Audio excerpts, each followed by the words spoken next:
Okay,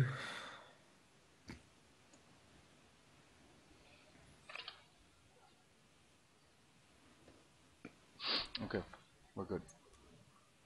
We're live. Good evening, ladies and gentlemen. Welcome to the south-afrifur podcast. Here with you tonight we have Bravura Lion, the person who has allowed us to be on furry.fm with him, and we're also live there.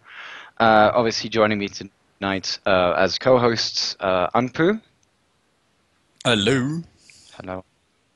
And Scratch. Hello. Yeah. See, my hello Most of was us have better had than a his. Yeah, well, dude, I'm dead inside. Bravura, say hello. Hello, ladies and gentlemen. All right. There's no need to be nervous, dude. No, There's no real reason to be nervous. So Bravura Lion started furry.fm, I think it was this year, January, round about there? If I'm Yes. mistaken? Yes, Cool. we started in And January this year. sort of like the entire reasoning as to why you sort of started it was, I think you were inspired by the boat that rocked. Yes, that was one of my inspirations, but the main aspect was to start a radio station for foreigners who was broadcasting 24/7 with different programs, and there wasn't really a German radio station who did this. So, yeah, I started the Furry FM with some great musics and programs. Is it just the you're internet hosting service, or is? Sorry, Ivik. No, go. No, go for it. Is it just the internet service, or is it an actual radio station? I'm actually a little bit unsure because I've just recently got brought back into the podcast. No, it's basically just internet streaming. We don't have any FM senders here, just through the internet. Oh, okay. These things are All right. expensive. It is. It costs a lot of money to keep the radio up. Most of the costs are the licensing costs for the music. Yeah. And your listener count, because what I saw when we did the last weekend stream is quite high compared to, well, we've been trying to get South Africans' attention since last year, I think it is, last year, September, I think it is, Ivik? September 21st. September 21st. And because we're also focusing on a smaller population was our main focus at the beginning, it was kind of hard to get it off the ground a little bit at the start. But then all of a sudden it just boosted phenomenally as well, but we're still in the growing pain process. I'm just asking how quickly did it actually start to gain some success? Actually, the big success was in July. We had some more famous persons in the radio, and then we got the big impact from the listeners. And after July, we had around 200 to 300 people at every show. Ooh, nice. And before that, about 30, 40. But July was a big impact for us. Mm-hmm. Is there anything that you would like to say for the listeners, though? What? Is there anything that you would like to say for your listeners, though? Because normally you don't get interviewed, you do interviews. Thank you for listening, and sorry if I'm a little bit nervous. No, don't worry. There's really no reason to be nervous. Those of you who have actually been listening to south-afrifur podcast, we don't necessarily do the zinger questions very often, unless there is a zinger question from the group, which generally happens every now and again. Yeah. One of the questions that I wanted to ask you is that, I mean, now, because you're so nervous while being interviewed, why is this different? Why is this in any way different? I mean, normally when you're on podcast, you're there to sort of chat to people and be chipper and be happy and everything like that. But why is it that suddenly that we're asking you these questions? Why does that make it difficult? If I'm doing interviews, I'm super relaxed because I ask the people and I'm not in the middle of the interview. But if I'm getting interviewed, I'm somehow in the middle. Everyone is listening to me, and that makes it personally really, really nervous. I actually always try to be not in the center. I can actually imagine that, and we're not making it any easier at the moment. Yeah, no, we're not. No, because we're going to ask you another question. Now, with the Dude. boat that rocked, I mean, yes? No, never mind, go ahead. With the boat that rocked, what exactly was it about the boat that rocked that inspired you towards sort of like specific ideas, maybe ideologies, in respect to the way that you were doing the radio station? What exactly about it was it that inspired you? It was actually the history behind that movie, because the movie tells about how the radio station grew up, and the piracy and stuff like that. Actually, I was inspired by the people who said, "Okay, let's do a radio station. Let's bring the people some great music. Let's go a different way."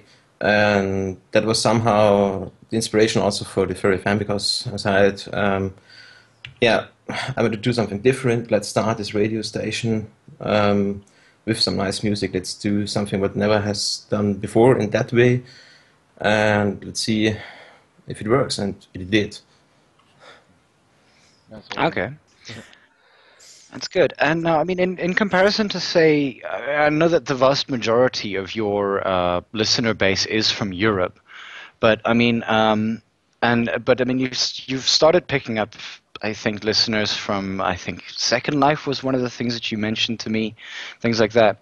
I mean, that's obviously like a very, very big achievement for you, mostly. I mean, how do you feel about sort of getting into areas like Second Life as a radio station or an online radio station there? Actually, I'm super proud of it and happy. It's also somehow a sign for me that the people like it, and they are using this radio station, and it's a big achievement for us. That if someone says, "Hey, can I do a radio station, or can I get your stream into Second Life or somewhere else?" That's super nice for me, and it was also a big point where we got the English listeners, because we were mainly a German radio station, but now we're international. Do you find it more difficult to please, say, your home fans because you've become more international? I mean, it's become a lot bigger than, I don't know. Where were you aiming for at when it came to your listener base? Just German, or aiming to go international from the beginning? At the beginning, only German, but we have seen, okay, there is also some English audience, and they won also shows, and then it was pretty clear that we have to do German and English shows, because there are sometimes also some guys from the United States who want to get into the radio, and therefore we have to do an English show. But as you all know, the main English shows are now doing South Africa team. Woo. No, we're keeping the flag high. hyper proud about that, actually. So it was just the main concept of the boat that rocked that sort of, and the history behind it that sort of got you to do that. I mean, the thing is that, like, obviously the boat that rocked kind of has, specific elements in it that, I don't know, were you looking for something like that when it came to popularity, maybe? Girls falling all over you. Not really. As I say, or guys. I'm sorry. I'm assuming here. Actually, I have to say, it was not the movie who inspired me. It's actually the history behind it. Who was the inspiration from that? Also the history of the radios in all over the world, especially England, where the Beatles came from. I love that band. The Beatles are cool. Beatles, yes. Yeah. Yes. Awesome. I have to plug this, actually. There's Ringo Starr does like MS Paint art, and there's a gallery of it up online that someone curates, and yeah, it's what's it? Is it Ringo Starr Art or something like that? I'll go check it out. Is he any good? Yeah, it's Ringo Starr. Because I mean, he was a Ringo Starr Art. Look, 4 R's. How can someone seriously draw in MS Paint? Well, apparently it gave him some time to. It's something he used to kill time on the bus, and yeah, it's there. It depends on which MS That's Paint. kind of Windows interesting. 7 MS Paint actually has some anti-aliasing, while the old Windows XP Windows XP's MS Paint, and before that was just like no anti-aliasing, and it's just these stupid lines of blocky. Oh man, it looks horrid. It goes back to But 2005. You can check for yourself. It's Ringo Starr art. it's pretty bad. Remember, Star is spelled with 2 R's. Yeah, honestly, I've I mean, seen like, the thing is that he was a mediocre drummer at best. Yeah, I mean, that was a joke that like. we're talking about the Beatles here, man. Yeah. You should watch your words very well. Dude, everyone the guys in the Beatles joked around that frickin' Ringo isn't even the best drummer in the Beatles. Yes. We've just seen some pictures of Ringo Starr art. It looks impressionistic, I think is the term. It's Pablo Picasso, man. Yeah, You have to post a like- link in the chat, please. yeah, like easy on the eye and talent. Easy on the eye. Yeah, like Stop. yeah, and also easy on the talent. Like, I will. At least it kept him busy without doing like drugs or some stupid shit, I suppose. Yeah, look, I mean, I don't disagree with the man. It's just, you know, it's that is the quality which you get from a Windows Paint, I guess. Yeah.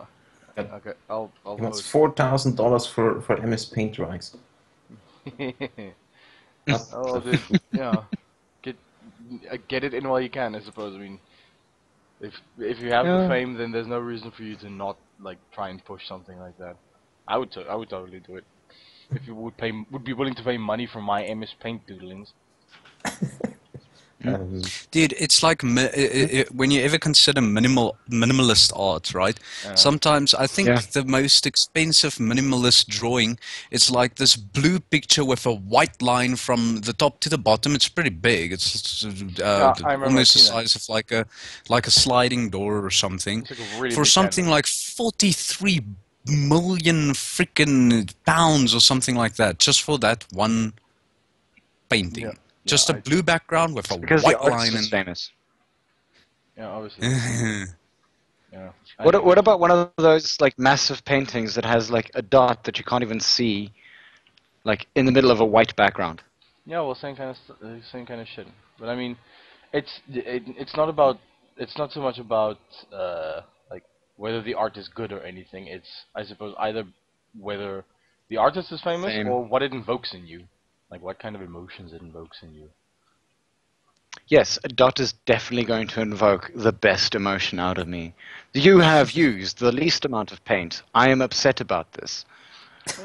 Maybe I mean, yeah, maybe it's a comment on like nihilism and the futility of everything that we do as humans.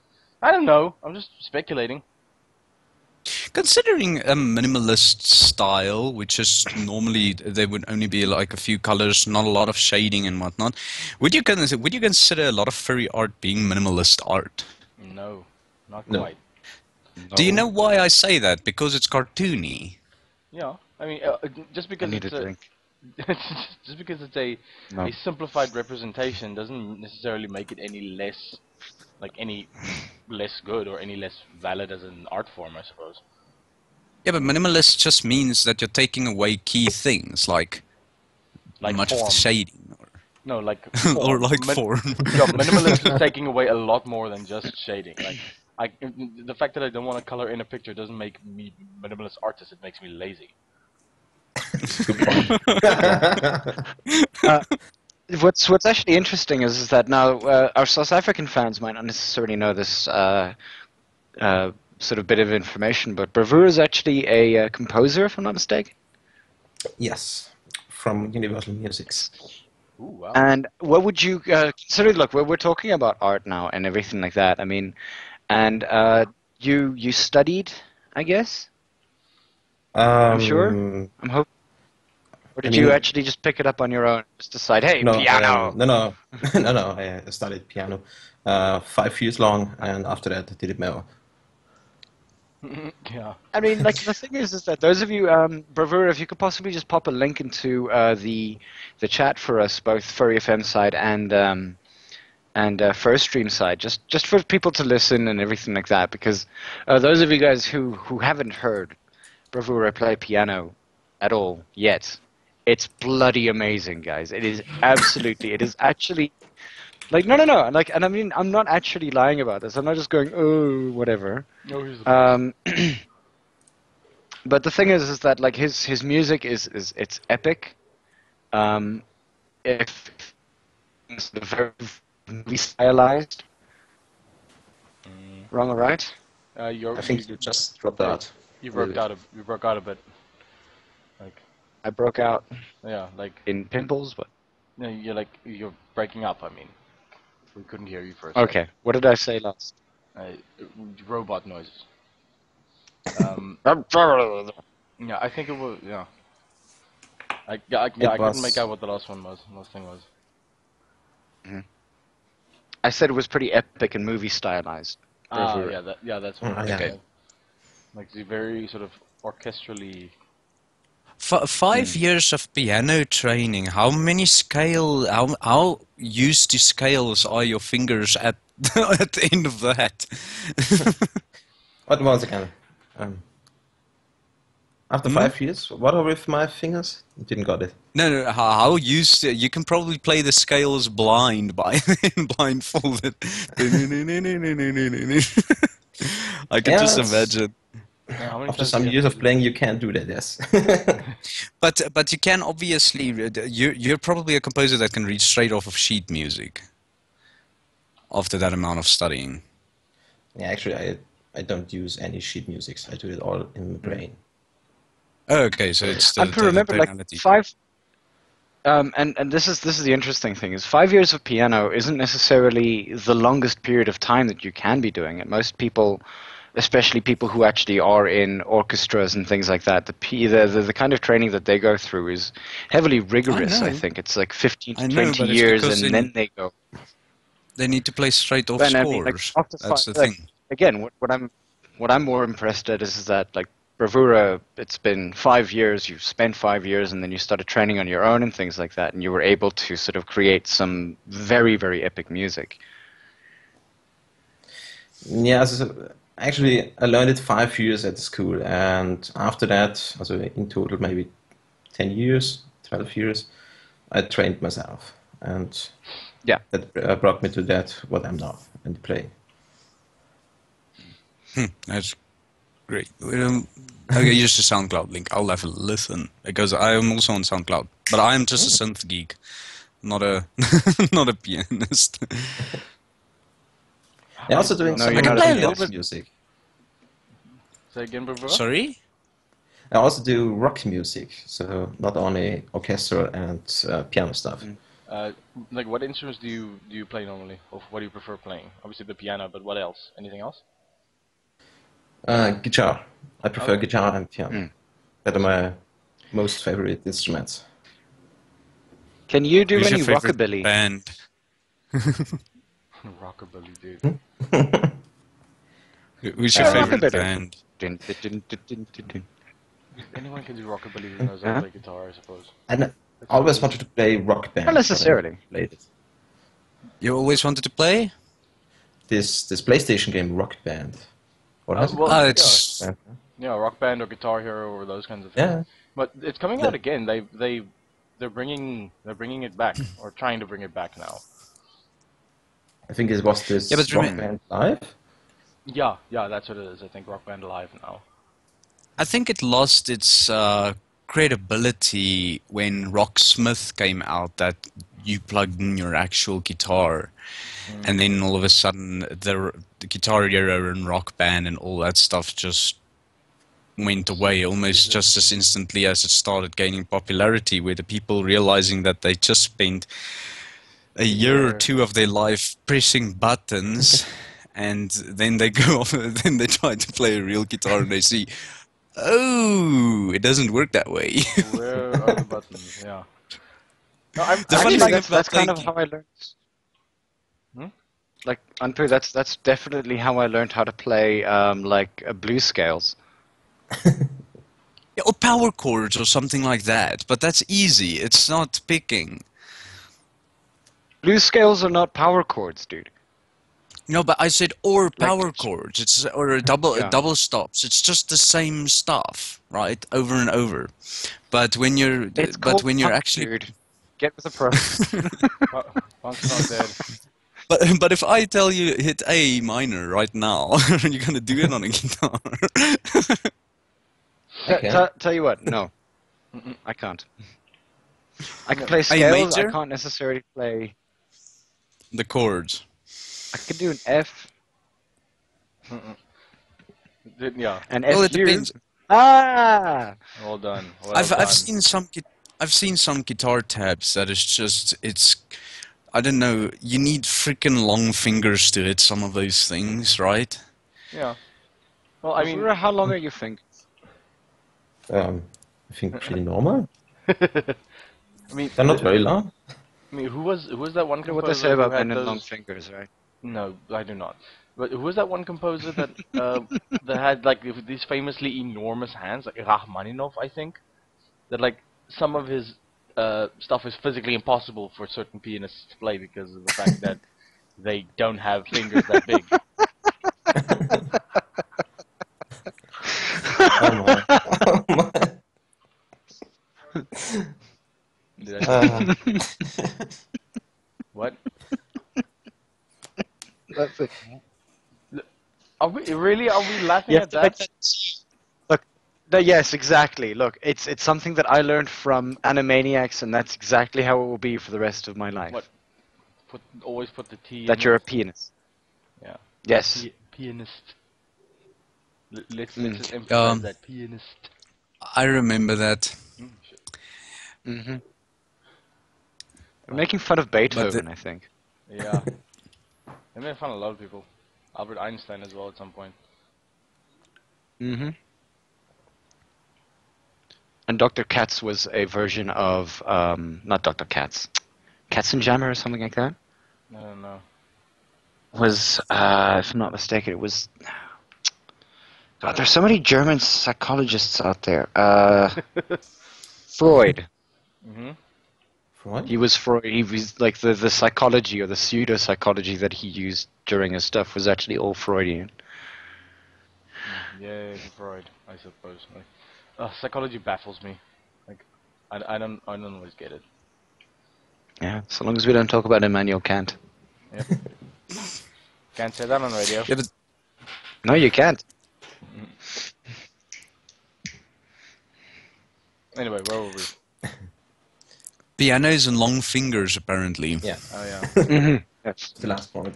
No, that was just interesting. The fact that like. Do you have a Rachmaninoff grand piano? Because I like the sound of a grand piano. I want one, but I don't have a place to put it. Nope. I have two Yamaha keyboards. here, 30 but grand, not it's 300. grand pianos. A little bit too expensive for me. Yeah. Yeah, no. Actually, Yeah, so, okay, so but you have the Yamaha's the weighted keyboards. Yes. The mechanical electric keyboards. Yeah, they're nice But to I- play because they feel like a piano when you play them. It's good equipment that. Oh yes. Actually, I learned playing on the real grand piano, and then I said, okay, I wanted a keyboard with real mechanics in it, so that you have the same touch as on a real grand piano. Oh, that's Huh. cool. Bravura, Yes. have you ever, or are you planning to, at some point, to give a live concert to your audience? I already did that, and planning a tourney. Huh. Like with the guitar and with the anything like that, would you have like, synth No, drums in the just background and... actually just with the piano, just doing my piano songs, and sometimes a little bit help with the electro studio. If I do something orchestra, then I need a little bit help because I can't play these instruments at the same time. Have you ever Yes, thought of it getting would be- like some of the artists? Have you ever actually thought about getting some of the artists in Europe to actually come onto your show to maybe do live shows themselves? Actually, I never thought about that. Yeah, there's an idea. We help. Yes. We help. Because there's a guy I think he's Swedish, if I'm not mistaken, who has an amazing voice that I recently listened to, and I tried to get in contact with him on. Where is he now? Where is he? I'm actually looking for a singer. Easy there, Batman.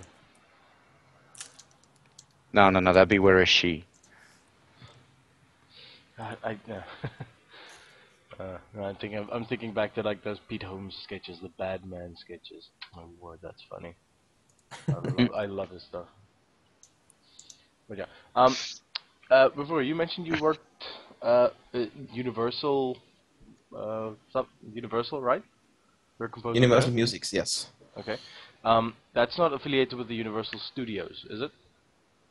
Oh, they are. Okay. Universal Studios is the main company, and the sub company is Universal Musics, who are doing the music stuff for all the movies and other stuff.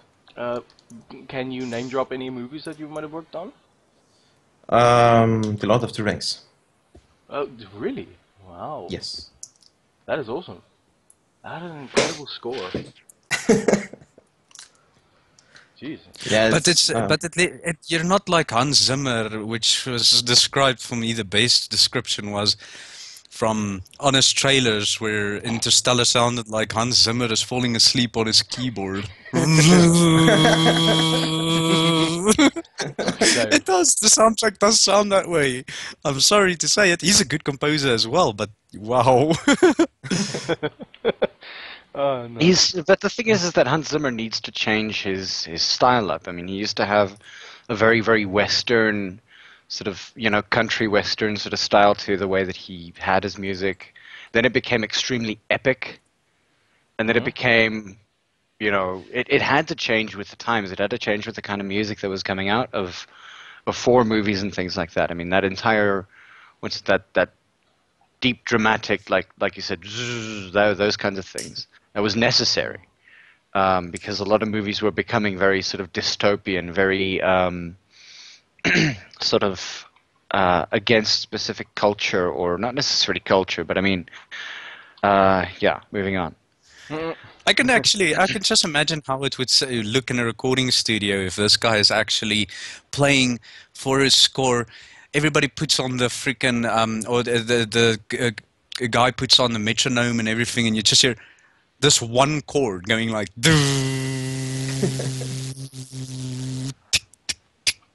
Dun, dun, dun, dun, dun, dun, dun. I hate metronomes. That's my song. Here we go. No, I'm just joking. It was actually a good soundtrack if you ever listened to it. So, that's one thing that I would probably never do is music scoring. For film. I did adverts. I did a Saatchi and Saatchi advert. What now advert? Saatchi and Saatchi and Cadbury. Who's Saatchi? The music in and the Saatchi? background is it's South African company. And Cadbury. Oh, Cadbury. You mean the chocolate? Yes. Yes. And I did the music for the ad. Did you do the jingle? What was the jingle? Yes. I'll find it. Wait. No. You're on gonna have to this sing it, dude. No, I can't sing it. It's a jingle without vocals. Well then, it's like more like a beat track, dude. It's always my type of jingles. It sounds like rhythmic stuff.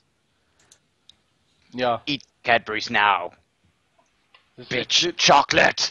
I don't know, dude. What? What? I think ads should become a lot more. What's the word? What, aggressive? More aggressive than ads already are? Look, they're already selling something to you via whatever way they possibly can. I have no idea how they make somebody's neck breaking sound the best thing for Magnum. That's cold chocolate that's being snapped. It's not someone's It neck sounds being like broken. somebody's neck is breaking. No, what? How? Oh, jeez, you need to get out more. Have you ever broken a person's neck? Have you heard it? It does not sound like a freaking Kit Kat or Well, it doesn't go like this either. Yeah, well, no, we don't live in a cartoon, dude. Oh my word. I don't.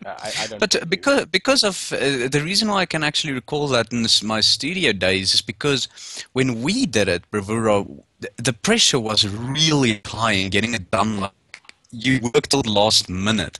How is it doing a movie score like that? I mean, I can just imagine what type of pressure you're under.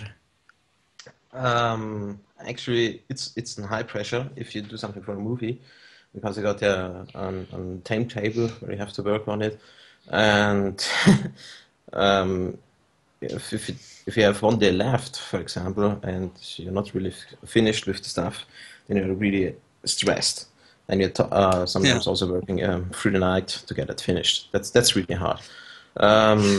So that's why the reason I'm not doing any movie stuff at the moment for Universal. I'm just doing my own stuff, and the benefit is there that I don't have any timetables which I have to reach, so I can Lucky. do my song in any time I want to. Yeah, because sometimes these guys are. That's what I hate about, especially in the adverts. You had the graphic designer and whatnot sitting in the studio with you, but what they would do is they would phone me 8 o'clock at night saying we need this thing for a presentation for our CEO, right? Before it gets released on TV, 10 o'clock tomorrow morning. That was how it was. And then I'm like, okay, so now I need to come up with this thing. And then they send out their video editor guy, and we sit through the night and work on this type of stuff through the night until we're done with it. But we're never happy with the product because, I mean, you're a music composer. I worked in a recording studio. Nobody is ever happy when it's when it's done. Yeah. Nobody is ever happy. Everybody is always just pissed off and just glad when it's done, and you can just sit and sleep. True thing. That's having a job that is so very dependent on your ability to be creative and be creative under pressure. That must. Like, I don't know if I could ever have a proper job like that. Like, I'm in coding, so yeah, just like code needs to be written. It's not super creative necessarily, but something that, and even like cartoonists and stuff like that, you have like every day you have to be on it. You have to be funny. You have to be clever. Yeah, I don't think I could ever work in a job like that, to be honest. Like I commend you people. I commend the people who can do that kind of stuff on a daily basis. Like, yeah, if my art is any indication, I'm just like super lazy. And Or just super inspired to draw something and make sure that it's absolutely perfect. Yeah, like I don't get that though. I have like a lot of, I wouldn't call it blocking issues, but it's like I very often write myself into a corner, or I'm indecisive about what I want to put my time into. So I'm crippled by indecision to not do anything. When it comes to music, there's always a basic structure that you can follow, or you can actually kind of sort of use counter melody to get a little bit away from that structure. But I think the thing with music is mostly actually just how it sounds. that is the worst. Just how it sounds. It's not the velocities aren't right, or this isn't right, or that. But anyways.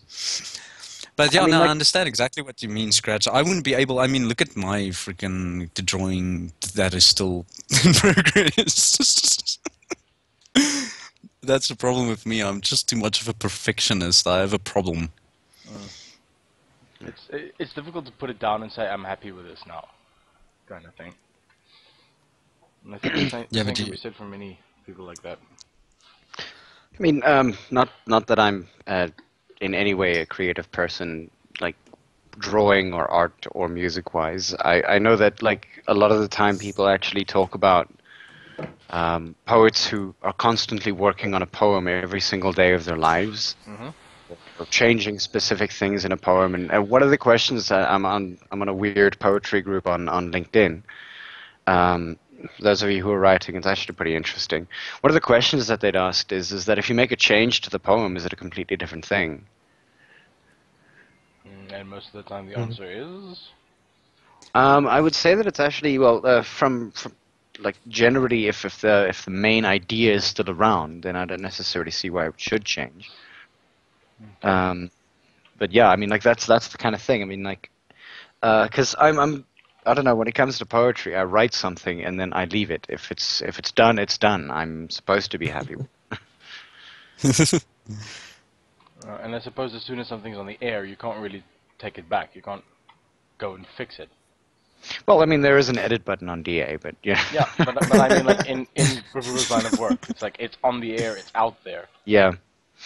I mean, yeah. When it comes to music, it's like oh goodness me, I can hear all the mistimed notes that we had in that one. Like, I can see this is something that like needed all the coffee in the world.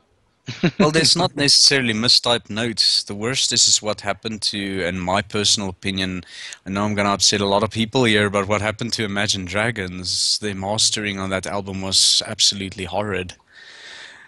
Yeah, but that's the thing. You have an ear for that. Like normal people don't. Like every time I show you a piece of music, you're like, oh, I can tell which sample set that came out of. Like, cool.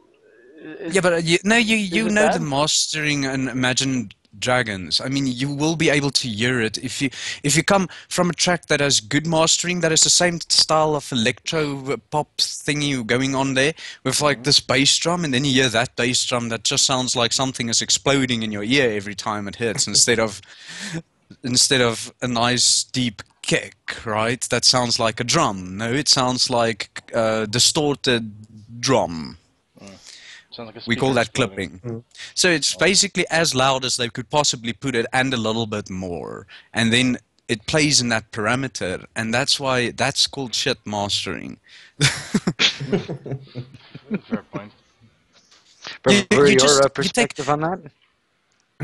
What? What's your perspective on the entirety of mastering something like that? I mean, as a person who has created music. If it sounds shit. Have you listened to Imagine Dragons? No, never. What? And actually, no. What is We that? call actually? there's that one specific song that like with the music Radioactive. it's Radioactive, which is literally plushy violence. Radioactive. Yeah, I know them. Yeah, that's yeah.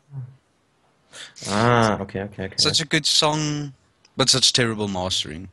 In my opinion, but that's my opinion. But other people might like it that way. I just don't like it when there's no dynamics. When you make every single thing exactly the same volume. That's why black repeats metal is itself all the pretty time. interesting. Black metal? Ugh. Cats. Yes, this is my cat. You're always doing that if I'm on the air. Always meowing. I thought that was you, Ivik. Like your cat. No, my cat's voice isn't that raspy.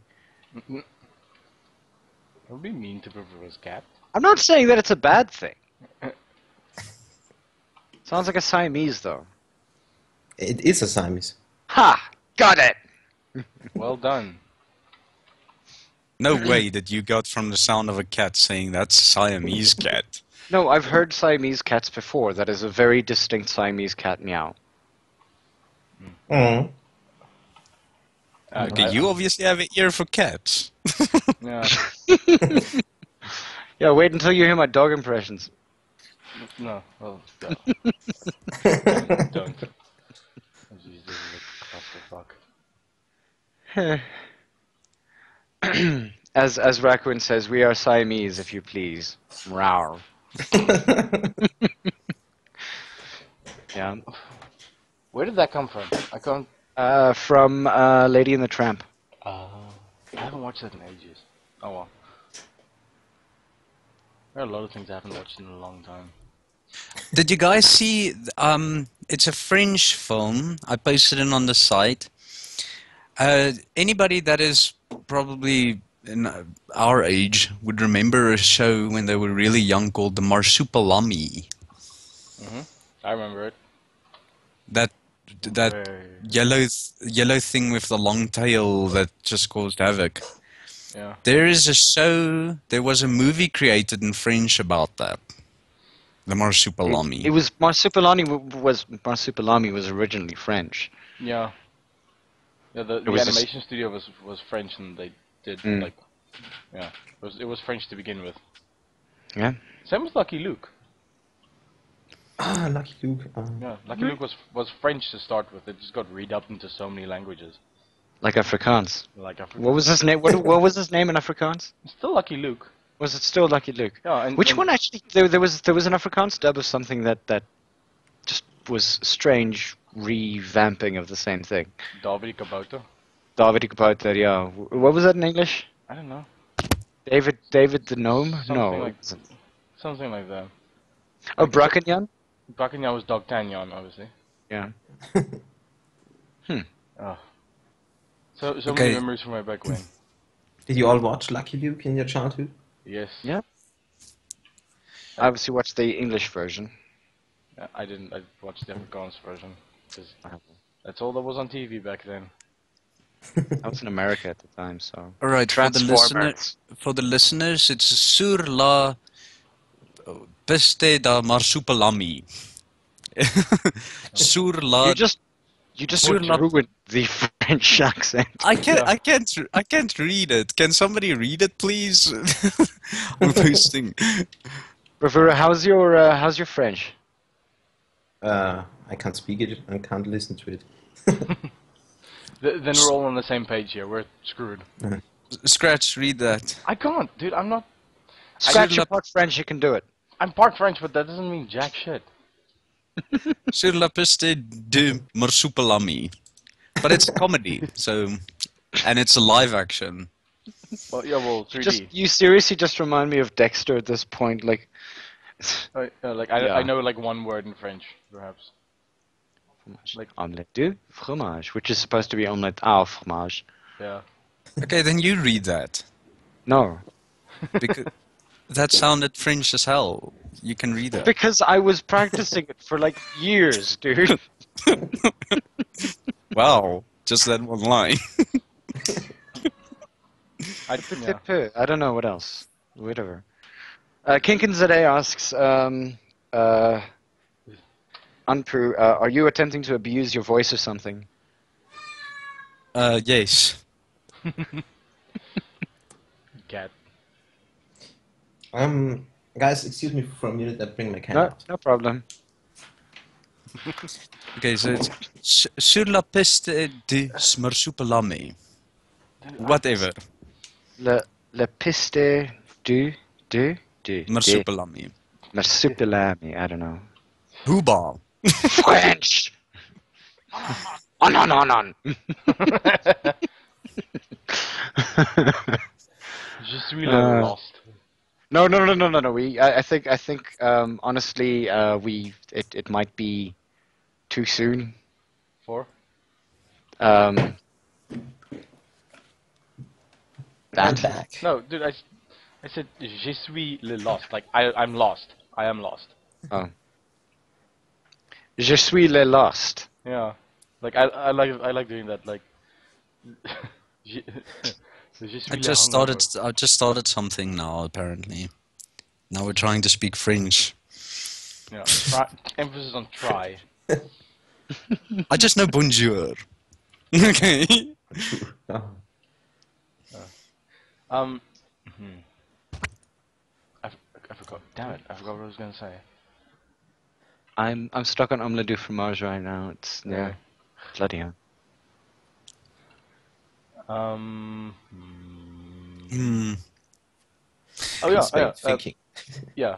Thinking noises. Strokey beard. Stroke. Yeah, yeah. stroke. How many people are actually working at the Furry FM station? Like, who does what? How big is the team?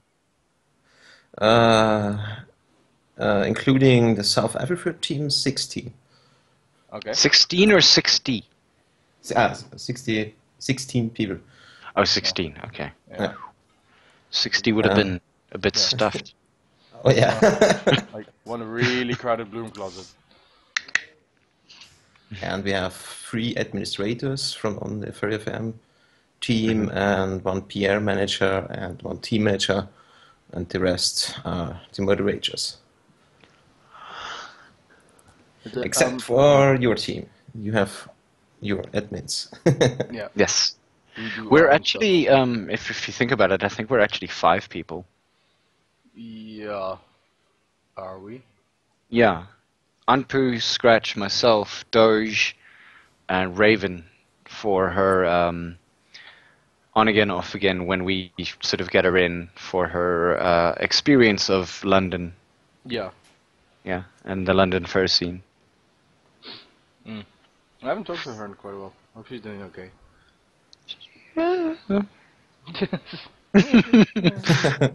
Non-committed noises. But yeah, I mean, Bravura. I mean, like, you've been a furry for how long? Ages. Ages. Good. I think So you're like you're one of the guys coming from like the 1980s, 1989. You started out like all the way back then, and you know everything like that. So I mean, how was it all the way back then? Stop putting on your older voice. I think it started in 2007 with the furries, and actually that was the time where I played World of Warcraft. Yeah. And yeah, then I looked for some World of Warcraft pictures. Torin. Or the horde. Anyway, That's kind of the only reason I played like Druid, because it was unique to the Taurens. I was always on the horde side. Yeah, no, of course. There is no other option. Alliance is so widespread. I mean, it's basically like when Vanilla came out, Alliance was Night Elves and humans in 3 sizes: normal, small, and like bite size. There's no variety there, but whatever. That's just me. we're definitely not going to go into race issues about this now, are we? Racial traits, lol. Well, I mean, think about it. Like if you look at like elves, humans, everything like that, Yeah. and then everybody else from the horde side, all of them different colors. Yeah. That's also the thing. They can at least be interesting colors. I mean, how you can have like a blue troll with neon pink hair. Mm. The only on the other side, it's just the what's his name, just the gnomes that can be that colorful. But yeah, who wants to be something that can who wants to be who wants to be literally like the smallest thing in the game that a Tauren can kick like a rugby ball. Woo! It's a challenge. Hell, I made a picture like that one for basically Taurens were golfing with the heads of gnomes. I'll put Some people like the challenge. It's just such a clusterfuck to see in PvP as well. Yeah, whatever. So many short things just running around. Yeah. So yeah, so you started off with was it that you found like a furry clan on? No, actually I looked for World of Warcraft pictures, and then I found this very strange furry pictures, and I wanted to know more about that, and yeah, then I found for Affinity and stuff like that, and I read some wikis, what Arthur is, and the history behind that, and the being, and yeah, that was actually the beginning of my furry life. But always said it before, I am somehow my inside line. I said it also before I found the furry fandom. So I always said, okay, I am somehow in my heart a lion. Okay. How did you come up with a color scheme for your main? Actually, how did I get to that colors? SoundCloud. No, It makes it fit well. No, actually, I think it was a long process where I've talked about it. How do I look like? And yeah, somehow I came to this fire main, and yeah, got that still today. That looks cool though. I like the. I've never changed my persona. Yeah. There are some people out there who are always changing their persona, sometimes a cat, a dog, something else. I can't do that. I'm what I'm. I'm always that line. I will never be something different. Yeah, I don't change my persona as per say the actual main character, but I do have a partial fursuit thing that is completely something different. and which is a fox. And on my Second Life account, I'm freaking everything. Then I'm a fennec, then I'm a circle, then I'm a. It depends on whatever the hell I want to be that day. So I even have a tree. I can be a tree. Okay. But I have a tiger suit. Oh. Yeah. I am Groot. It's like the only conversation, super riveting. Huh. And at the end of the day, you're like being super sarcastic about it. You just sit there going like, I am Groot. Dude, You're the person who randomly just translates what you're saying into like stupid things like, pretty much like, yes, Chewie, that's exactly what I think.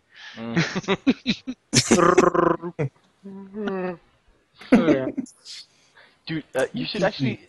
I saw a clip of Vin Diesel getting into character for Groot when he was doing some some voice acting for I think the Spanish language dub of it. Yeah.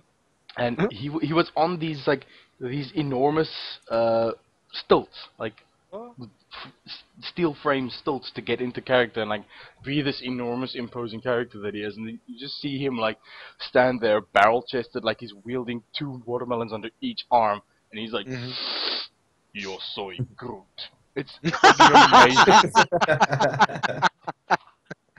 But why? That is my question up until today. Why? Why not?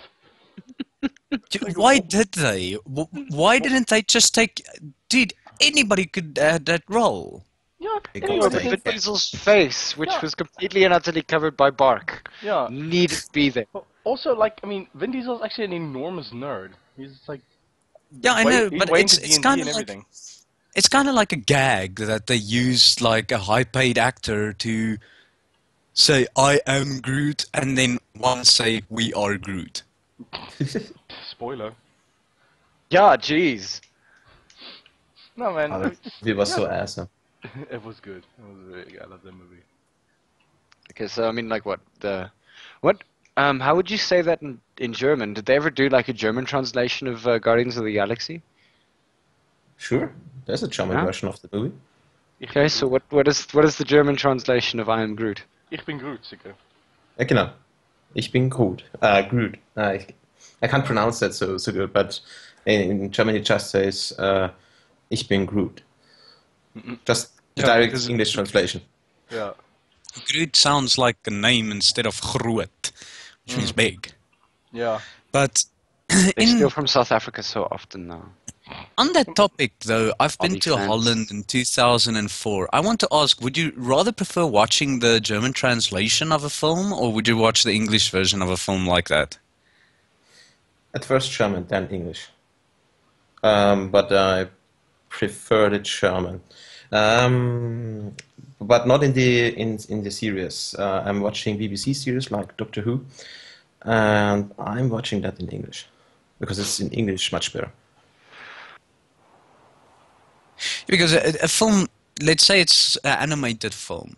I mean, some of the character is in the voice actor. And if they translate that, it's like you're missing that voice actor away. You understand what I mean? That's one thing that I just hated about like our own language dubs. But we have this cartoon, which when I was a kid, it is Dogtanian, as it's known in English, but it was called Brackenjan, and I got so used to the Afrikaans character that when I watched the English version of it, I'm just like, what the hell? It's not that good anymore. I think Apparently, it there's a depends. Zulu version of it as well. I think it depends on the movie or series which language is better. Sometimes the translation is okay, but sometimes they're just nah. Well, I mean, it's the same thing with anime, though. I mean, like, a lot of people say, oh, no, we prefer the dubs. You kind of sit there going, like, dude, seriously, the dub for that is horrifying. Those of you who from South Africa, who ever tune into SABC2 every now and again, they've been running Naruto on there for, like, goodness knows how long. And God, is it annoying. Not the English dub. The English dub is horrifyingly annoying. It's the same thing with Dragon Ball Z. It's not like the best dub ever. It's literally just terrifyingly bad. In my personal opinion, if they take anime or okay, especially anime, because the artwork and the scenes are actually kind of motionless because it's the type of the way it's designed. Like the faces would remain entirely still, and then you'd see the movement of the mouth and whatnot. Is they should just replace that with another mouth that does all the stop motion animation thing that they call the vowels and the whatnot, and then it would be perfect. Do you understand what I mean? Yeah, but That would It be shouldn't great. be that hard. It shouldn't be that hard for the professionals to do it, because they have all the gear and everything already sorted for it. I checked how they did South Park's mouths, which only has like a few freaking expressions, but it's South Park. I mean, that's exactly what makes it so funny. yeah, It's it was this. paper cutout for so many seasons. I mean, that's how the whole thing started. This is actually an interesting question that just popped into my head. For well, obviously for like big budget Hollywood English movies, of yeah, as they all are, you get professional voice actors. But in the localization process, are there people that stand out? Is there like a select group of people you can pick to do voice acting? Are these people famous in the countries that they act voices out for? Like, do you have high status German voice actors? And who are these people and are they famous? This is my question. I think they are famous because some of them you hear very often in the movies, but I think the most people don't know how they look like. Just you only hear them, but you don't see them. But I think there are some famous names on these actors. I personally don't know any faces from that voice actors. Just the voice itself. Yeah, that makes sense. Voice for radio? Yeah, well, yeah. Face for radio. Yeah. I know you're talking to. Mm. Yeah, to this one you're guy. talking to like a group of at least two of us, maybe three, that Right. generally have that.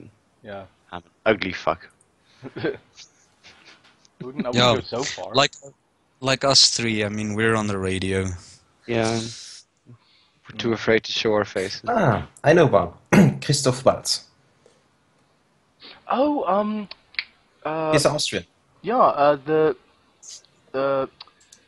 he was in Django. Yeah, he was in Yes. Inglourious Bastards. Yes, I know him. He's a good actor. Yeah.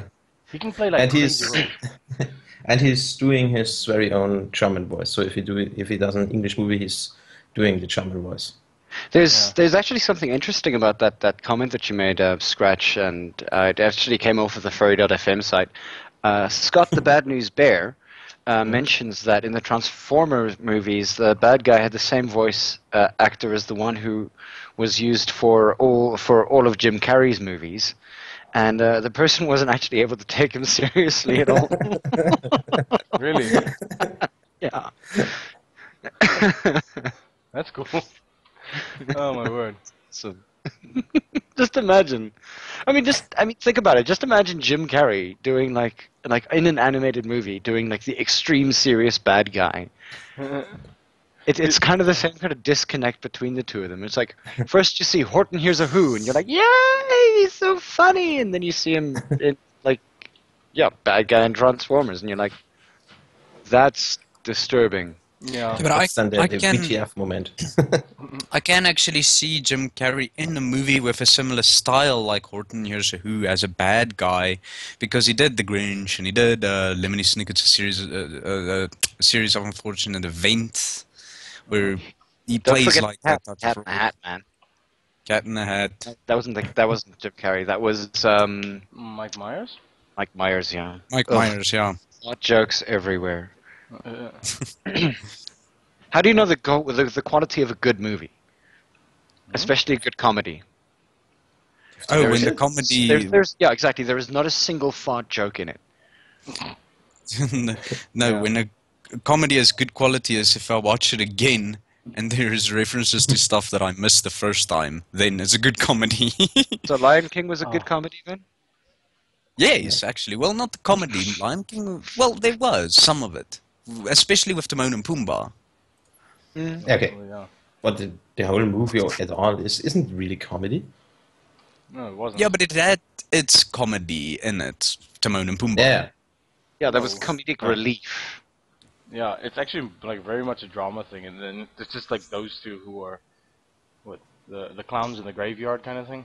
Yeah, Rosencrantz and Guildenstern. Ah, But those two. there's Lion King 1.5, which is Timon and Pumbaa, so it's a comedy. Yeah. Again, like, and Raccoon does actually mention that there's no fart jokes in Lion King, but there is. There's Yes, an entire and- song about There's a fart. song about it. Yeah. There's a. Oh my word! Yeah, it's like an entire song and dance with what's his name. When I was a young warthog. That one. Hey, what do you guys think about the upcoming film Finding Dory? I heard Ellen DeGeneres talk about it. Yeah, well, I mean, she's What? the voice of Dory, so she obviously has to. Yeah. There's, like, part of the Finding Dory. I can just imagine that movie because she had, in the Finding Nemo film, she had like a 10-second memory span or something. contract. I thought that movie is a joke. That they're really doing that? Yep. No, they're really doing it. Yeah, no, Finding I'm Dory is not going to be a necessarily thing. sure whether that's a good idea or not. I have also our better name, Nemo Remastered now with Dory. Same story, just with Dory. 90% more Dory. Yeah, but I mean, well, how can you have 90% more Dory?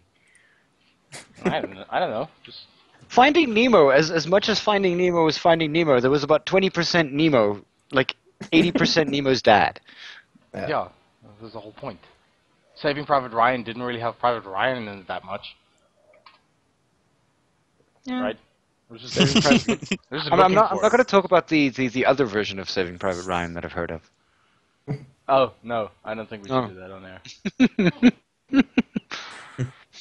True, Raccoon also mentions that Waiting for Godot doesn't have Godot in it, but they speak about him quite a lot. Yeah, true. I love Waiting for Godot, though. It's pretty awesome. I don't know what Waiting for Godot is. I've never heard of it before. Really? Yes. It is the inspiration, or not necessarily the inspiration, but I mean, like, Use a lot that word. of absurdist theater Uh huh. was based off of the entire idea of, like, that as a sort of like a theater thing. Like, Waiting for Godot was all about absurdist theater, in the fact that it was people going about what could be daily lives, but literally walking in circles every single day. No. Yeah. Minimalism. Minimalism. I kind of like absurdist theater, like that kind of absurdist stuff. Yeah, find either a manuscript of Waiting for Godot, which is pretty easy to find online, or buy it, which is better. But yeah, I mean, it's a really, really good play. Okay. And it's not even that long a read, so you'll be fine. Yeah. Okay, cool. No, I'll do that. I'm constantly thinking about another like I don't know if the term is actually absurdist, but it's basically like this futile story of a guy who's basically chained in a cement block with the tide rising, and there are like two people having. Oh no, that is absurdist conversation. theater. That's the one with Dylan Moran in it. Yes, Della Marno's in that one. I forgot. Yes. Yeah. No, that was definitely absurdist. Yeah. Okay. Cool. Just so I have my terms correct. You know Those the of you who most don't know. famous actor from Austria? The most famous Arnold. Arnold Schwarzenegger. Yes. Get to the chopper. Yeah. Didn't some?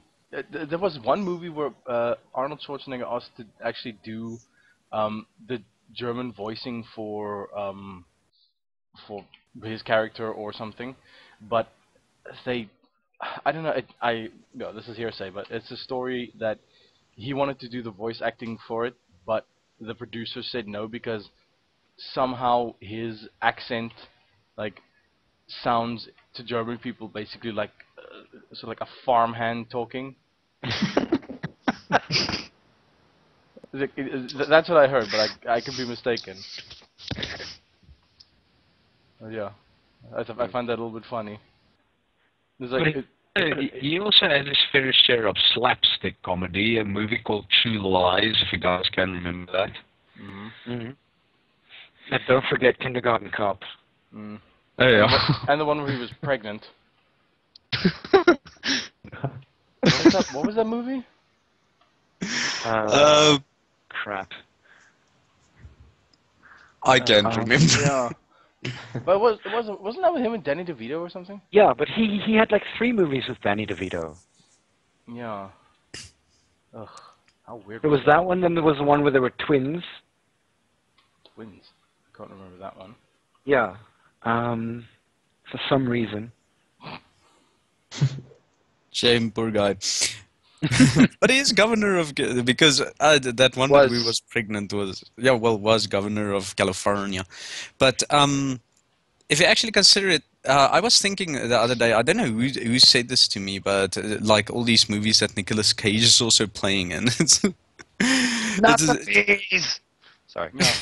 It's just such a weird twist and turn of events. Like, this guy used to be one of the best actors that we know, and now people are saying that he's playing in way too many weird roles.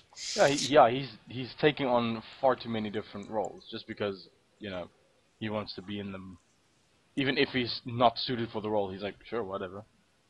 What's actually interesting is that I think it was Roger Ebert would, irrespective of the movie that he was playing in, he used to be a massive fan. And obviously the only reason why he's not a massive fan anymore is because he passed away. But yeah, Roger Ebert actually always said that any role that he picks up, he knows what he's doing. He's always the most emotional person there. Oh, I loved him in Lord of War. God, that was a good movie. Oh, he was great. Oh, yes.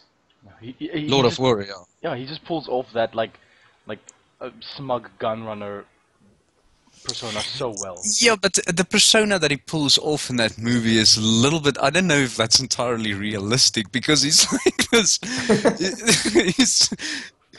he's like... wherever the hell he is. Do you understand what I mean? That's what I mean. What I mean about that role, it just seems a little bit... real gun runner military role that I would envision a gun runner would be, is because he's just like the worst person to be in that situation. He doesn't have that character, that military character that you probably need to have when you're gonna go to freaking Nigeria and sell guns to people.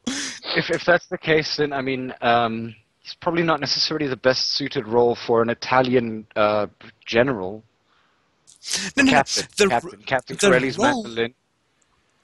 He did the role perfect because the movie wanted a role of this kind of G-man, gun runner type of thing. But I don't really, that's just the one thing that I just think, no, you won't be dealing diamonds, not blood diamonds, dude.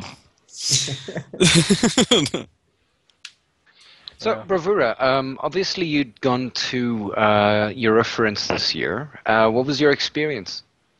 I wasn't there. You weren't there? No, I was not at the EF. Okay, but you went to Lakeside first then? Yes. Okay, well, what was your experience there? You've met Raccoon, right? I'm nearly every year at the Lakeside First, and it's always awesome because it's actually the last Lakeside First were at actually my old home, maybe 10 kilometers away from that. So it was pretty nice to go on a convention where I came from. That was cool, and it's always great fun there. I mean, like, I heard that you guys had archery. Did you try that out? What? Once again? You guys had archery. Archery? Archery? Bow and arrow. Shooting bow and arrow. Yeah. We had it the first time. But I didn't do it. The other guys did it. Okay. Not my thing.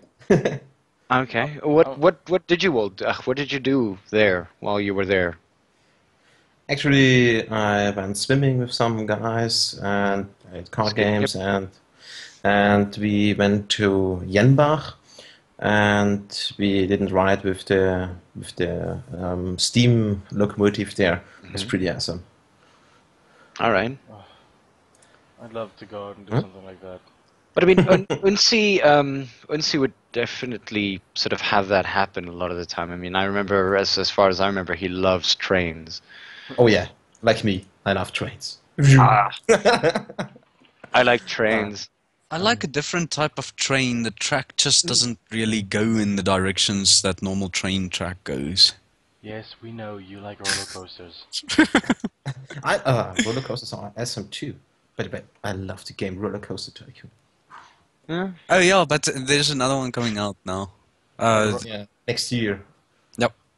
A roller coaster tycoon game, like specifically roller coaster tycoon. Yes. Awesome. And by the way, if you love the old roller coasters, so Roller Coaster Tycoon 1 and 2, there's a game called Pawdcast, who is Yes. actually in the alpha, and it's pretty cool, and it's the same style as the old roller coaster games. Just so, by the way.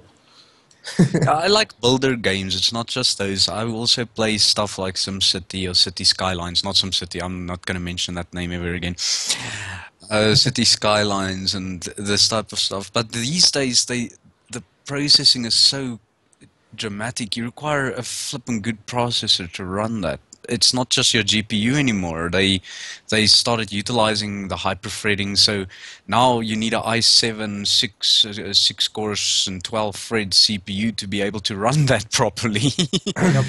Yeah, you mentioned it's like a simulation under the hood, so it actually does take up time. It'll take up like Yeah, it resources. takes up processing power, and that is, you require a bulky machine to run that thing the way that I want to run it, because I'm one of those people that builds until the map is full. I actually have I think 6-year-old i7 920, and I still can play the games. I think Yeah, I yeah. have a similar thing, yeah. Yeah, you'll be able to play it, but it's the way it goes. You're gonna see, like in the next 2 years, that video games are gonna require more and more processing power, just due to the way they program these things these days. Yeah, they program it so that they can sell the newest big thing.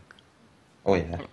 Yeah, well, there would be very little reason for the graphics companies to keep like pushing new tech if it wasn't for video games.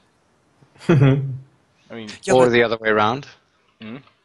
Or the other way around. Remember, I mean, like, the thing is that how many times do you load up a game and it says powered by NVIDIA? not as often anymore these days. Mhm.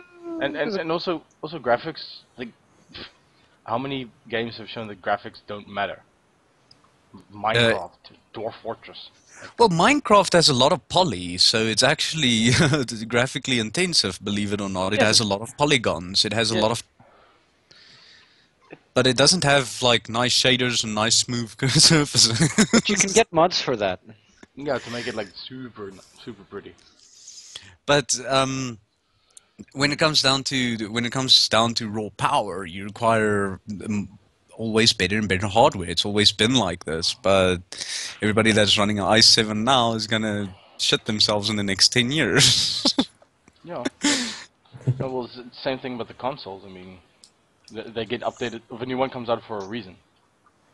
I mean, they constantly get updated and shit gets better. And your box is just, as it stands, is just gonna get old. Yeah, but the fun thing about I'm not a big gamer actually, like the normal games such as FPS or RPGs or whatnot. But the fun thing about a console is you can now get. Don't you get Fallout 4 for Xbox 360? And PS4, yeah.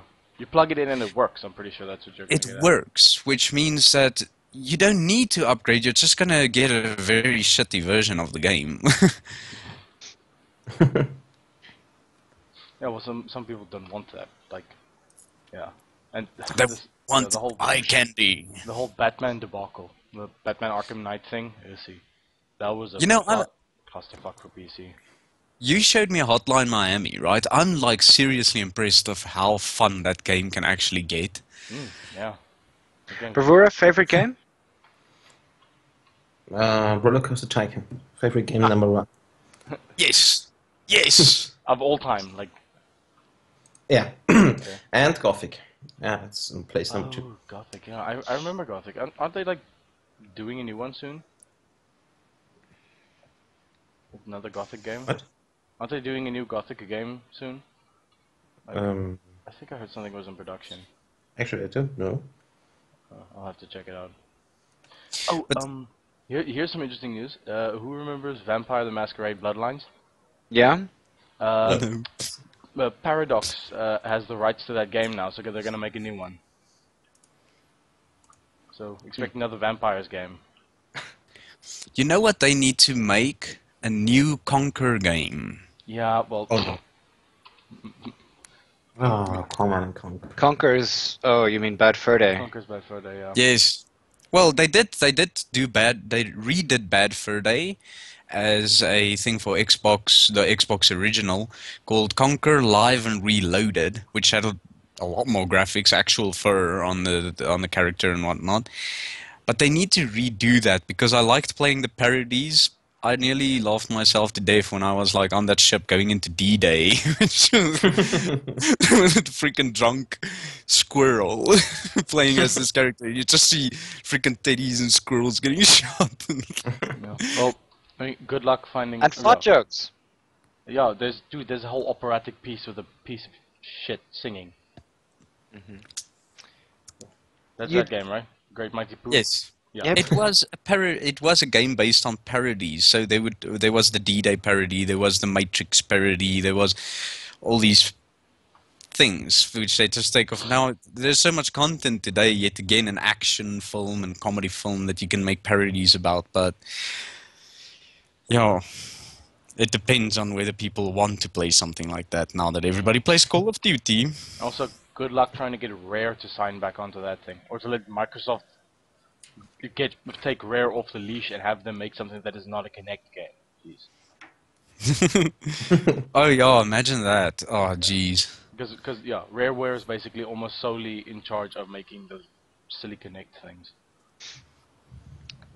Just Suck. yeah. Back to Gothic quickly. There's a Universe edition on Steam now, Gothic Universe, for sale for PC. Okay. Gothic Yeah. Universe. Yeah, Is it Gothic like- Universe. is it I'm MMO? assuming that it's all the entire series, like from 1 to 4. Yeah, Gothic Universe, which includes Gothic 1, Gothic 2, Gothic 3. Gothic 4, however, was somebody else who made that. Oh, okay. Interesting. Yeah. Sorry, just on that. Yeah. Okay. No, that's all good. I just find it weird when studios sort of have the same IP that flip flops between developers. Sometimes it works, sometimes it doesn't. I mean, this whole Treyarch Infinity Ward thing for not Black Ops 1, Call of Duty. Mhm. I mean, it's almost like flips around every year, so they have a better turnaround time. And yeah, I find it weird. Talking of video games and seeing that Bravura does do music scoring and he did do it for film, have you ever has it ever happened that you had to do something for a video game like that? No, some Would people you- asked me to do that, but I always said no. I don't want Why to not? do that. Because I don't want to do my songs under pressure and on a storyboard. That's Yeah. also why I stopped the movie stuff for now. I want to do my own music with my own story and my own time. Yeah.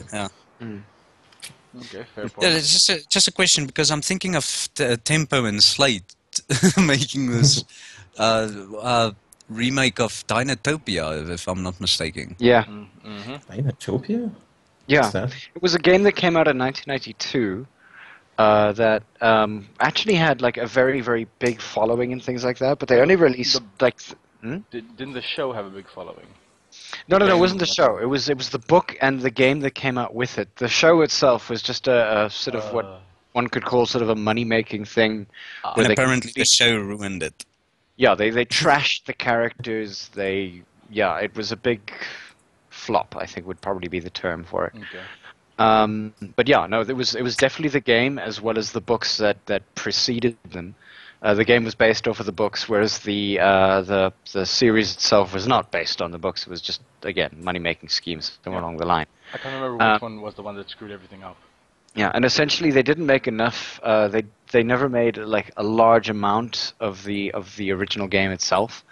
And what had happened is that Tempo sort of brought Slate in, from what I can remember. After like the 20-year anniversary, and he's like, "Why isn't this on Steam?" And then, lo and behold, I admire those the drive that those two guys have. Like, in 2 weeks, it went from a pipe dream to stuff's in production. We're shipping some of the old puppets out, kind of thing. Yeah, But they got the puppets and everything from the original. So strange. they called up the guy. He's like, "Oh no, they're gathering dust in my studio here in Atlanta." Yeah. And But- then it just started happening. But yeah, I mean, Bravura, like one of the, I think maybe to an extent that the question could also be sort of led towards the entire idea that is there ever a game that you would like to do the scoring for? Like Sims or Actually, no. At the moment, no. There's no game where I would say, okay, I want to do the music. Oh, maybe Assassin's Creed. That would be cool stuff. Ooh. But overall, no. Never a game that you played that you listened to the music and you were like, oh, geez, they could have done that way better. They should have. should have That asked happens to me. me. Mostly I play the games without the music because I'm watching something different on the other monitor when I play a game. Listening to better music. Yeah. Mostly I'm watching a movie or a series where I play, so mute the game. But actually, no, I think there's no game at the moment where I would say, okay, the music is crap. I really have to think about it, but I don't think. Some games No. have, some indie games have like incredible, like unique scores, and I freaking love it. Something like Undertale. Guacamelee. Mm. Guacamelee had this weird like electro flamenco thing going on that I really liked. What about the score for Broforce? I haven't actually played post release. I haven't actually really played Broforce.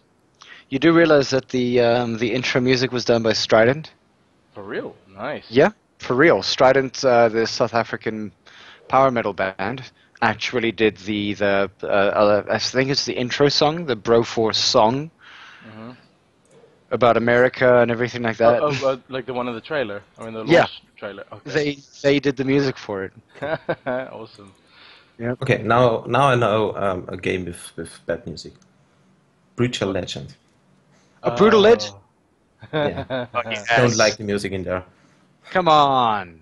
No, some titles are very good, but the rest of them, nah. Look, It's when it's a win-loss game with that. I mean, they just tried way too much with way too little. That game's weird. it's when you it's when the music doesn't fit what is going on or the emotion inside a video game, which makes scoring for a video game, in my opinion, actually quite a technical challenge. Because if you take, I think it started in the Fear franchise, where they started dynamically changing the music as stuff starts happening to you, right? Mhm. And then it just builds from there on out. Now these days, almost every game is like that. I recently played Alien Isolation, and I was impressed with how, if you just put the music off, that the game isn't scary at all. Yeah. But if you put the music on, the stress builds up because there's this music that comes in when the alien comes close, and I'm like, if you just turn the music down, the game is not stressful at all. You just run here, run there, do your thing, make sure the thing doesn't see you, and you go. No, that does add a lot. Jump So- scares, dude. Doesn't matter. Like without music, you don't know the jump scare is coming. But the thing is that is something that comes from movies. Like it's been every single stress-inducing movie that you have out there. Look at Jaws.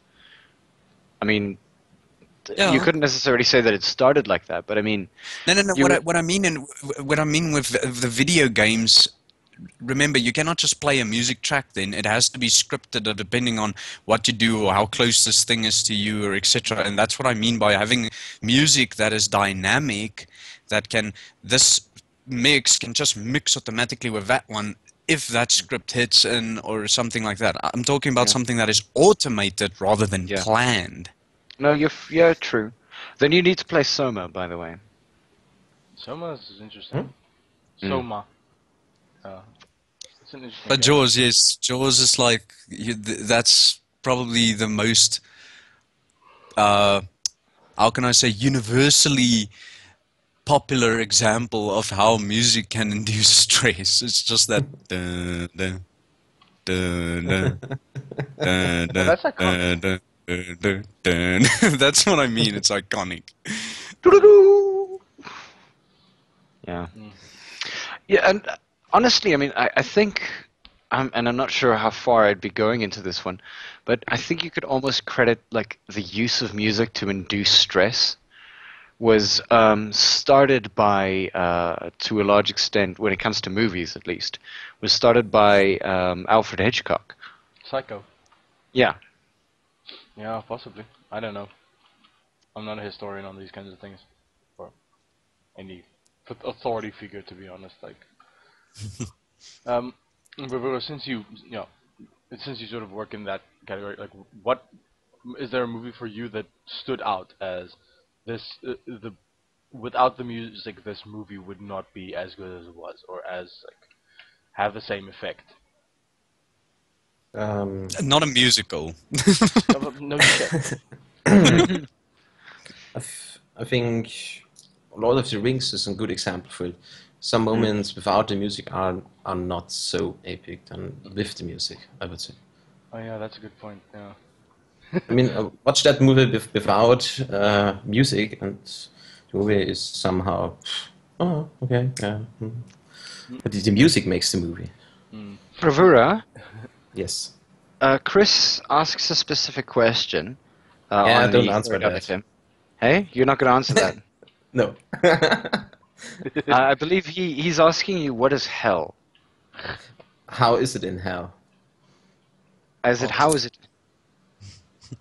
How is Yeah. hell? Oh, No. How is it in the hell? I don't know. because- I think we're kind of lukewarm. Yeah, we're doing okay. Yeah. But yeah, I think we're hot tub level at this point. Yeah. What would your favorite be, Scratch? What? Favorite? Film. Oh. Favorite score. Score for a movie. I'm not 100% sure. They're like, yeah. I really did like the Tron Legacy done by Daft Punk, but I mean, Oh yeah. it doesn't really sound like Daft Punk, but I can see their influence in it, but it has that very iconic stink of like Disney orchestral going about it, which doesn't feel like Daft Punk to me. But yeah, that's just me. I'm a bit of a purist when it comes to them. I love their older work, and I hate the new album. I hate that I hate it. I would say also it's a the- battle. yeah. Sorry, Yeah, no, go on. There's now that we're talking about movie scores and without it it'll be pointless. There's a clip that I remember seeing of, I think it's the end of A New Hope, like that ceremony where they hang the medal on like Luke and everyone. If you take the music out of that, it's the single most awkward scene ever. I'll find the YouTube clip for that. It's a whole bunch of people just standing around. Yeah, it's just like no sound, nobody saying anything. It's just like in the background. No. All you hear is a Wookiee. Yeah, that's it. I have way too many to actually pinpoint a specific one, but I would say I liked what Hans Zimmer actually did in Inception, and one of the tracks in Interstellar. I would also say I like Resident Evil, the first film score, mainly because it's Marilyn Manson, for those that didn't know. Yeah, he did the first, that Resident Evil, the soundtrack, right? The main soundtrack, it's Marilyn Manson that wrote that. Wow. Really? And, yeah. It's the weirdest thing. I also didn't know it until about a year ago. I was searching for the soundtrack and found out it was actually his music. Well, he did it for the film. And then How to Train Your Dragon 1, at that one piece where Every he bit of draws it is it on the freaking ground. That was a freaking cool song. I think without that song, that piece would also be emotionless. Yeah, that makes sense. Yeah, I know the game Dead Space. Yep. Yes. Oh, that game had actually had some good, some good sound design. Randomly walk into a new room. Piano strikes everywhere. Yeah. Yeah. Yeah. I met a guy that thought he was a good musician and he plays piano, and I'm listening to his thing. It literally just sounds that way. As he thought that he is making music, but he doesn't even know that some keys don't fit with other keys, etc. It's just hitting keys. He doesn't. But he thought he's a brilliant musician, and everybody tells him, yeah, But okay, honestly, you can you're call it right. fusion jazz. Dude, Or jazz No, fusion. Dude, you can call tossing golf balls on a piano fusion jazz. if it comes down to that, then you can call any sound music. It's not. There is actually a structure, and not just a Does it make the structure. hills There's alive? Hmm? Does it make the hills alive? No, it does not, Okay. because that's physically impossible. But the hills are alive can- with the sound of music. you can mathematically actually break down a music track and see why the keys fit with each other due to their wavelengths. And that's where all the tone comes from. If it doesn't fit with each other like that, if it doesn't ever repeat, then you have off key, or you're going into semitonal ranges. And yeah, Well, so you can always make a chromatic song. Chromatic progression. but it's interesting. For me, it's interesting still that the ear actually picks up on that. I wonder if music would sound like music to other things, like a dog, let's say, listening to music, if he would be able to notice that there is something wrong in a musical track if They'll they probably listen start to howling.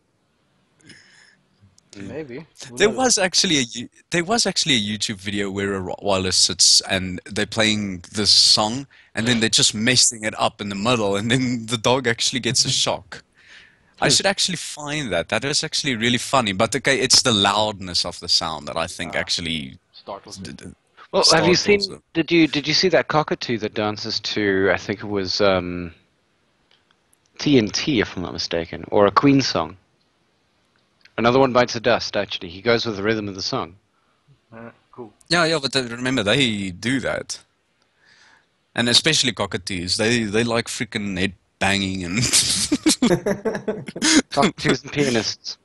Yep. I still think a cockatoo is a freaking crazy bird. Have you ever seen like when you play music to them how nuts they go? Mm-hmm. But look, we're actually over time. Bravura. Yes, I'm still here.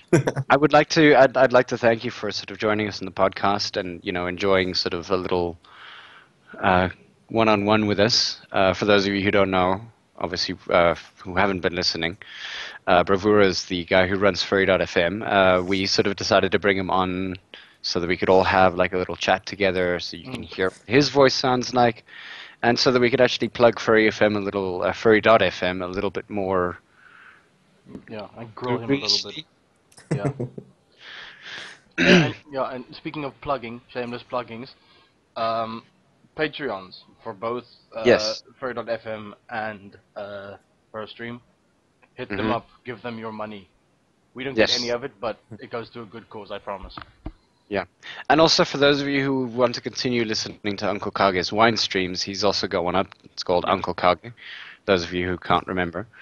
But yeah, we'd like to thank you, Bravura, for joining us on the chat. I'd like to thank the people who are left. Direwolf, Arashi, and Kinkin Zade was on, Raccoon was on. From the Furry.fm side, Chris Husky's been listening, I believe. As well as Scott, the Bad News Bear, Milky Way. Tox was here as well a while back. Tox was here a while back. I think Cuddles is probably always listening somewhere along the way. I can't go up in this chat. Yeah. Yeah, but it was a really nice stream with you guys. Enjoyed it. I enjoyed it. Yeah, I'm glad you enjoyed it, man. It was fun. It was fun having you on. Yeah. All right, guys. We will see you guys next week. We've got a Irish guest on, Kainish, from the Irish Furs, who's will be joining us. Hey? Faith and Begora. That, yes. But yeah, we'll see you guys next week. We hope you guys enjoyed the podcast. And yeah, we'll updates again throughout the week as to who's going to be on. Obviously, it's going to be Kanish. But yeah, please have a listen to us next week. Thank you very much. Oh, it's gonna be fun. Thanks, guys. Okay. Alright, Cheers, cheers, guys. Cheers. Sorry. Bye-bye. Oh, and Direwolf. Did I mention Direwolf?